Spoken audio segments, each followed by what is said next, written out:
Hello everybody, welcome back to the Woody Hayes Athletics Center. Tim May, Spencer Holbrook. It is a practice report, rapid reaction preview, Big Ten Media Day extravaganza. It's sort of a pre of all that. Yeah, the next time you see us, we will be in Indianapolis, Monday, Tuesday, Wednesday for Big Ten Media Days. Hear from Ryan Day, we'll hear from CJ Stroud, Jackson Smith and Jigba, and Ronnie Hickman. And we're just here to break it all down. So we're gonna preview it all with Tim, obviously. Tim, if you have one thing that you're excited to hear, and I'm going to limit you to one to start the video, what is it that you want to hear at Big Ten Media Days from on Monday, on Tuesday? On Tuesday, I want to hear who Michigan's starting quarterback is. Well, whether that's from Michigan, whether that's from Kevin Warren, or whether that's from the Buckeyes, what do you want to hear about? Well, I want to hear, obviously, from Kevin Warren how much interest there is either way in Notre Dame joining the Big Ten. We already know the old news. UCLA and USC are in the fold. You would think there's a big-time move by one or the other for Notre Dame to be joining the league, become that 17th member, and then who would that be after that? You know, who would you join? Who would you invite after that, or who would step in after that? So you want to hear an update from that? I doubt if we'll get one, because I'm not sure how much action there really is on that front at the moment. Looks like Notre Dame's trying to renew its contract with NBC, but in a very, very, very, very, very big way. And then from the Buckeyes, you know, you kind of want sort of an update health report, because you kind of have an idea of who's going to be playing this year, who's going to be subbing this year. You just kind of want a little update from Ryan Day, as close as we can get it to the opening of camp, of who's going to be 100% available. You know, for example, like a Josh Proctor, etc. There's a lot to break down with Kevin Warren, but the fact that he goes the day that Ohio State doesn't talk, I think we'll probably just hash all that out once we get over there. Yeah. But from Ohio State's perspective, what I'm hoping to hear, like you said, Tim, the depth chart, it's kind of interesting because the depth chart is not super wide open. The offensive line's settled, quarterback is settled, running back, receivers, the rotation seems to be on the offensive side. You're exactly settled. Right. Yeah. Defensively, it looks like you can kind of start to piece together, even if it's a rotation, who's those first few guys on the field on the defensive line are going to be. The linebackers with Steele Chambers and Tommy Eichenberg look like that's kind of solidified, but maybe a couple guys could work their way in. The secondary really is the big question mark as far as who's going to take those first snaps. Even then, though, the rotation seems to be pretty set on who will be a part of that. Yeah, I agree with that. The depth chart seems settled. So now I just kind of curious, and I guess the one thing I want to hear is, like, this is the time where you can ask Ryan Day, you know, who's flashed, and he might actually give you an answer. When he's sitting in there talking, you know, in front of the team, in front of the team room, in front of all the media, he might not answer. But when you can ask him specifics about, you know, give me a cornerback who you think has taken a step. Give me that defensive lineman you feel like has taken that next step. Your offensive line depth, who's the seventh guy? What are you really feeling there? This is where you can get some of those answers in that breakout session. And so for me, it's starting to nail down the specifics, because everything looks like it's almost settled, but I want to get into those specifics a little more. And I think that's where I really want to hear from Ryan Day and even CJ Stroud, because, you know, obviously as the leader of this team. Yeah. But, you know, like on the defensive side, I'm not sure how much specificity he's going to get into. For example, in that safety rotation situation, you got to think they're too deep at the cornerbacks coming out of the spring. You kind of like the way that looks, but from a safety standpoint, you know, like Kai Stokes really, the last couple of weeks of spring, and then of course in the spring game, I mean, he was one of the guys we were talking about. How does he factor into that possible rotation there? Because they're going to play more than you think, more than one guy at each position. Maybe not against Notre Dame. It's really funny when you start off with a game like Notre Dame, you're going to be going out there to win it, period. It's kind of like a mid-season Big Ten game. You go with your big-time studs first and then work some guys in if you have that chance. But, you know, like I just said, what is the health factor, for example, of Josh Proctor is what I'm interested in, because I think that really affects the starting lineup and that rotation we're talking about. And then up front, you know, it's really funny because I'm on radio and TV a lot talking about these very same things, and every time I talk about, like, for example, the interior defensive lineman, you know, I'll forget Mike Hall and Ty Hamilton, for example. And I know Ty Hamilton especially, he's a guy. But I know those guys made big time inroads in the spring and stuff, but there's so many names you want to throw out there to pique people's interest, and then you forget some that you know are going to factor into this thing as the season goes on. And among those, you know, I don't want to get in too specific because I want to get back to media days, but among those, like Teron Benson, this guy who, you know, had a great Rose Bowl. Last time we saw him on the field was his best game ever as a Buckeye. But there's a guy like we've been mentioning all along, so you know what I mean? You want to see him, but then also there's the other side of that coin where it's Mike Hall and it's Caden Curry, another guy. It's like, how is he progressing? Yeah. those are all questions you can ask Ryan Day, but then we get into the players and what they're going to say. And you imagine C.J. Stroud will be very buttoned up, but also, you know, he's always pretty good in his media sessions ever since he calmed down last year, about mid-year. You're going to get good stuff from Jackson Smith and Jigba just because he's always smiling. He's always got that glowing personality. Yeah. And then Ronnie Hickman's the one that I think I want to hear from the most. And it's not that I think he's going to, you know, come out and tell us exactly what the defense is going to look like against Notre Dame, but a captain of the defense, especially in the secondary, a guy who sees everything in front of him, you can always get a little bit of a vibe of how the defense is feeling based on when you talk to those guys. So those guys, I don't really look at the answers as much as I look at the confidence level, the almost like a vibe check with those. So, like, I'm just interested to see how Ronnie Hickman handles all this, because you know he's going to be, as you like to say, champing at the bit to play defense for Jim Knowles. How does he feel about how this team has progressed over the summer? That's maybe going to be my biggest talking point and maybe thing that I'm listening for the most when I talk to those players. Well, yeah, I'll be interested, like you said, listening to Ronnie Hickman, because I thought he was one of those guys who learned pretty quickly last year of say very little of specificity. I'm going to use that word a lot today, I think, but say very little specifically about what's going on, just kind of give you an overview of things. I mean, he wouldn't get very much into detail back in the spring about what's going on with those safeties, how they're playing, and things like that. And you know, this is the kind of day, a Big Ten Media Day, you'd like to have a Denzel Burke, you know, because Denzel Burke's going to say something that's gonna, he always does. It's got to make all the websites. I used to say all the papers, but now all the websites, etc. You know, and that's.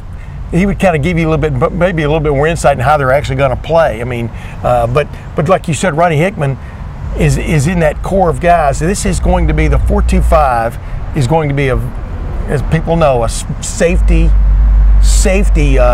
intrinsic. Is that the word I'm looking for? Driven. Yeah, safety driven. Yeah, safety driven defense, and they're going to. Those are Jim Knowles' wild cards. I mean, we talked about that Leo position a lot and who might emerge there from the defensive line, like Jack Sawyer, maybe Caden Curry, maybe a couple other guys. Was going to be Mitchell Melton, you thought, until he got hurt, suffered that basically knee injuries, probably keeping him out the whole season. But those safeties are going to be the ones that are going to really be tip-offs on what's going on in that defense. And in Jim Knowles' mind, you want those tip-offs coming later, not sooner. And I think, moving on a little bit, one of the things I will definitely have my ear to the ground on is, Tim, we haven't been to a Big Ten Media Day. I've never been to one in these circumstances. You haven't been to a Big Ten Media Day in a decade where Ohio State will be the ones being asked about I'm glad you added that rejoinder. Yeah. A rivalry loss. Yeah. Usually it's a big spectacle to go ask Jim Harbaugh about the rivalry because he was winless. It's good to ask. You know, last year I kind of grilled Aiden Hutchinson a bit about just not beating Ohio State and not focusing on that rivalry enough. Now it's the other way around, where Ohio State, whether you count 2020 or not because the game was canceled, it's been since 2019 since Ohio State beat Michigan, and that's not lost on the people in this building. No, it's not lost on Michigan either. And they're going to be, and I'm telling you, they're going to be asked about it next week in Indianapolis. And what was curious was last year, all the players that Michigan had there, they all had the same tune about it. They were taking a different approach, and they felt a lot better about the way they were going after the Ohio State game. This was back in July of 2021, and lo and behold, it worked. Yeah. And now Ohio State is the one that's having to, rewind the clock, so to speak, or the countdown clock, and get after things. And it, just for this 1 year at least, it has definitely thrown a different specter on the situation. But then you look at what has been sort of an interesting mess at Michigan over the offseason of coaches leaving, and now the trouble they're having recruiting. For a solid class for that 2023 class, you're starting to wonder, well, what was their payoff? I mean, what was the great payoff they got from finally beating Ohio State and getting the monkey off their back? I haven't seen one yet. Yeah, and so when they're asked about that, Michigan will probably be asked about what it felt like to win that game. Ohio State, on the other side, will be asked about trying to get back to beat them. And one of the most interesting things, the Rose Bowl was the Rose Bowl, but also it was right around the time of the playoff games. So a lot of national media folks went to the playoff games. Spring practice is not really the time and the place to ask about this, but there have been a lot of comments made about Ohio State from Ann Arbor this offseason. Yeah. And there will be folks from the Michigan side of things, the national side of things, and the Ohio State side of things who will want to know, what Ohio State's doing with those quotes, what's going on in Ryan Day's head about them, whether that's the third base comment, whether that's the finesse, not toughness comment, whether that's the off-season approach to taking the Michigan game. A lot of focus is going to be on that rivalry game, and it's a renewed focus because, like I said, it's been a decade since Ohio State's had to head to Indianapolis without winning that game. And so I am just very intrigued by the possibility of Ryan Day and the Buckeyes being asked about that game. I know you are too, Tim. Well, let's face it. What's Ronnie Hickman? Ronnie Hickman's a third-year player? Fourth. Right? Yeah, fourth-year player. Okay, so he's 1-1 against Michigan. The other two guys that are going to be there, I think Jackson Smith-Njigba and C.J. Stroud, have never beaten Michigan. I've never been on a team that beat Michigan because obviously 2020 in 2020 they didn't play. Yep. I mean, it's really how quickly, I keep reminding people how quickly the thing can turn in a rivalry if you're not paying attention to your knitting. I think they were paying attention to their knitting. There was a problem with this Ohio State team a year ago that only reared its ugly head when they played pretty decent opponents. Yep. And it showed out big time. I think we were guilty to a certain extent of thinking some of the lopsided wins they had in the middle of the year had fixed things, when in fact they had not fixed things from a defensive standpoint. We always had questions about it, but watching a team get shoved around in Michigan Stadium by Michigan, that didn't sit well with the fans, definitely didn't sit well with the players and with the coaches. So yeah, there's an emphasis there. It'll be interesting to see how much they talk about it or how much anyone really dwells on it. And then obviously, way before you get to November in the Horseshoe, you've got September 3rd in the Horseshoe against Notre Dame. Yeah. Probably the biggest non-conference game of the season in college football. And Ohio State turned the attention to Notre Dame for the spring game. When they tackled in the spring game, that was with a Notre Dame focus. The summer has had a Notre Dame focus. You have to imagine that media days will even have a Notre Dame focus because we've even heard some whistles around the Woody Hayes today. And Notre Dame is what's on everybody's mind, and so I'm sure that's going to come up to Ohio State.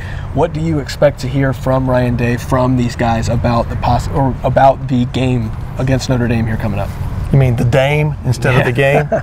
I expect him to talk about how talented a team Notre Dame is based on the way it played last year, with the exception maybe of the second half of the bowl game. It is funny when you match the two bowl games, the second halves, how different they were for each team. I'm talking about Ohio State and Notre Dame. Notre Dame blew a lead. Ohio State came back from almost insurmountable odds and got it done big time.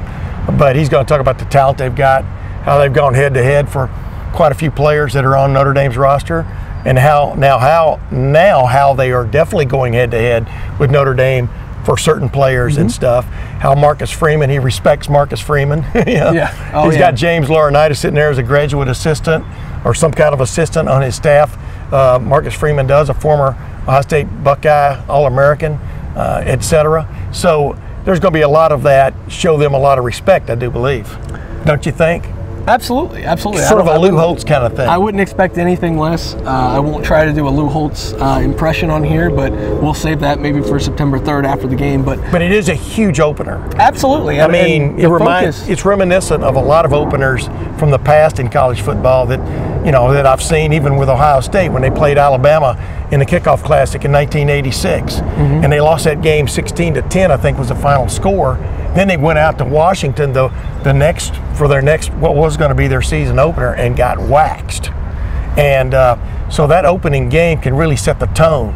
Obviously, Ohio State bounced back that year and won 9 in a row before getting beat by Michigan in Ohio Stadium 26-24, the guarantee game by Jim Harbaugh. My point is, though, that opening game, it's not just how you're going to feel coming out of it, but how are poll voters going to feel about the way you showed in that game. How are the players going to feel? Are they going to come out of there with a sense of confidence? That's all part and parcel to a huge game like this. So, Tim, if there's one thing, and I'm going to limit you to one quickie. There's one thing you'd like to ask Kevin Warren when you get over there on Tuesday morning. Is there something on your mind that you really would like to just hear from him? Maybe not about realignment, maybe not about, last year was all about COVID and everything like that. This year, obviously, the emphasis will be on realignment. Is there anything specific that Kevin Warren should be talking about, whether that's NIL, whether that's changes to the transfer portal, whether that's, future moves within the conference, expanding, retracting, anything that you want to hear from him? Yeah, I mean, well, maybe you just touched on it. I mean, how can the Big Ten, for example, help rein in what's going on in the transfer portal? Do they have any tricks up their sleeve? Obviously, the NCAA is working on it, but I said this on the Paul Feinbaum show like 3 years ago. The transfer portal was going to be the big game changer in college athletics. But then when you couple it with the NIL stuff, you know, now you've got what you've got. So definitely they've got to get a handle on that just to help control when you've got to be looking for players, either to fill in a gap or a guy just left or vice versa. You know, it's that has definitely got to get figured out. Guardrails, whatever you want to call it, have got to be established. I think for me, hey, the NIL's not going away because it's law. Oh yeah, exactly. But I think for me, the big thing with Kevin Warren and what I'd like to see from him is just a different mindset than last year. There was a massive filibuster period last year where he stood up there and thanked everybody in the building for being there for 15 minutes. And then I think he took 3 or 4 questions, dodged most of them, and got out of there. Yeah. And then when everybody was criticizing him. Well, that's exactly what I expected, though, because, you know, and the thing about it is, here's the bad thing about these situations. I think a lot of people spend way too much time talking about what happened yesterday or what happened last year instead of looking forward. Well, and I don't really like that unless like a crime was committed. You understand what I'm saying? Yeah. But the problem with Kevin Warren is most of us had no chances to speak to him during that tumult of 2020, and that's why I'm sure he filibustered, because he knew that. You know, he didn't answer questions back when everything was going on, and we all wanted some specifics on what kind of went down during that time. But never really got to that, but that was what it was. But to finish, my thought is last year was all about COVID, and it was really a bad performance by Kevin Warren. Now, instead of having a lot of negative attention on him heading into Big Ten Media Days, he's kind of the darling of all of this after going out and responding to the SEC by landing UCLA and USC. How do you react to that? And what's your encore performance of your second Big Ten media interview session like? What kind of demeanor do you have at that podium? Last year, it just didn't seem like he was comfortable up there. I want to hear from him. I want to hear, you know, a confident Kevin Warren, somebody who's ready to lead the Big Ten, not somebody who's willing to look back, because there was some looking back last year, and people kind of made him do that. Now I think he can pivot that message and look forward. Well, that's what I said. I want to know how serious they are about Notre Dame, number one, or is there anything going on with Notre Dame? You know, they tried to get Notre Dame in the Big Ten many years ago. Notre Dame administration agreed to it, and then the alums went crazy and they didn't join. So is there something going on there? But the other part about it is, you know, how did this USC-UCLA thing happen from the standpoint of everybody's all fired up about the Big Ten showing its strength, but really in reality, didn't USC and UCLA approach the Big Ten the way I understand it, the way it's been reported? Wasn't that really what happened, that it wasn't the other way around? So maybe you'll shed some light on that, you know, and who else is approaching you?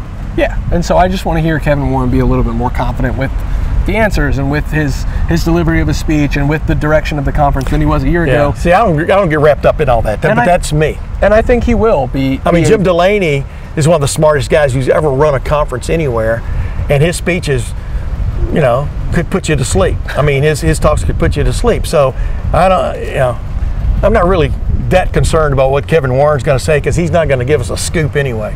No, but I think it's still worth listening when he speaks. I'd rather hear DeJuan Jones talk. But that's me. Hey, DeJuan, how you doing? So that as we hang out a little bit at the Woody Hayes Athletic Center, a few days before Big Ten Media Days, a few weeks before training camp, there's some summer drills going on right now, some people in the building. Tim, it's starting to feel like football. And, yeah, it is. I'm excited for all of it to happen. So we'll hang out with everybody. We'll talk about it at the Lettermen Lounge. We'll talk about it on the YouTube channel. We're going to have a lot more coverage coming at Lettermen Row, where we cover Ohio State all year round. Stick with us. We'll be in Indianapolis next week. That's Tim May. I'm Spencer Holbrook. Thanks for watching.